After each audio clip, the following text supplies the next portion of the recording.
Por estos días se conmemora en el mundo el Día del Linfoma, un tipo de cáncer que afecta el sistema linfático, el cual forma parte del sistema inmunológico. Pues para conocer más de este tema nos conectamos con Humberto Martínez. Él es coordinador de la Unidad de Hematología y Trasplante de Médula Ósea y Clínica de Excelencia en Mieloma Múltiple del Instituto Nacional de Cancerología. Doctor, muy buenos días, gracias por aceptar esta comunicación. Hola, muy buenos días, muchas gracias. Bueno, empezamos, médico, preguntándole cuáles son los principales tipos de linfoma y en qué se diferencian entre sí. Bueno, el día de ayer se conmemoró el Día Mundial del Linfoma. Hay varios tipos de linfoma. Realmente se pueden segregar en dos tipos importantes que son el linfoma de Hodgkin y el linfoma no Hodgkin. De cada uno de ellos hay unas variantes. El linfoma de Hodgkin son 4 subtipos, el clásico. Y de los linfomas no Hodgkin existen más de 75 tipos de linfomas que se describen hoy en la literatura, los cuales tienen diferentes formas de presentación clínica y diferentes pronósticos. Pues, ¿cuáles son los síntomas que podrían alertar a una persona sobre la presencia de un linfoma? Bueno, el linfoma puede ser sufrido en cualquier edad. Realmente tenemos pacientes pediátricos incluso con linfoma, pero cuando se incrementa la edad o a medida que el tiempo va pasando, se incrementa también la posibilidad de tener algunos tipos de linfomas. Son algunos linfomas mucho más frecuentes en edades más tempranas, como el linfoma de Hodgkin, que tiene un pico de presentación entre los 30 y los 40 años.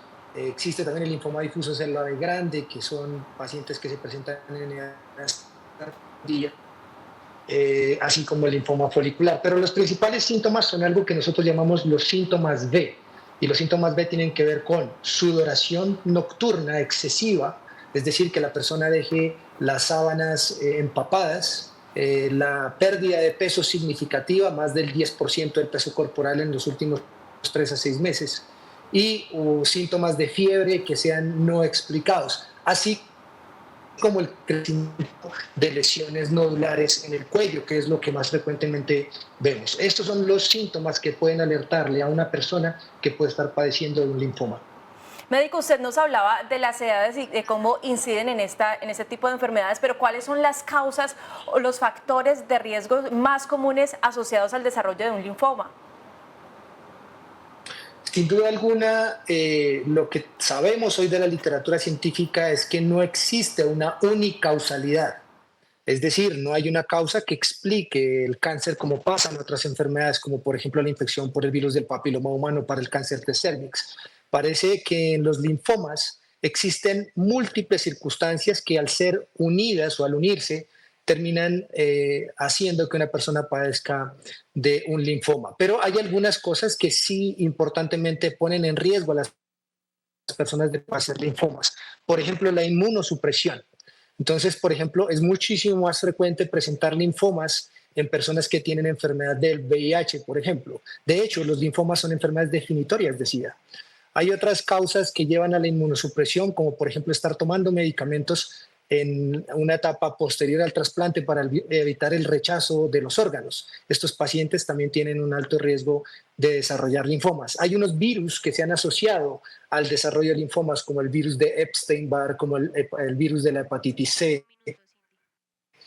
etc. Entonces, básicamente, los factores de riesgo tienen que ver con la inmunosupresión, es decir, que el sistema inmunológico haya disminuido en una persona específica. Qué pena interrumpirlo, médico. Finalmente queremos saber cuáles son las opciones de tratamiento disponibles y cómo puede ser la calidad de vida de un paciente con linfoma.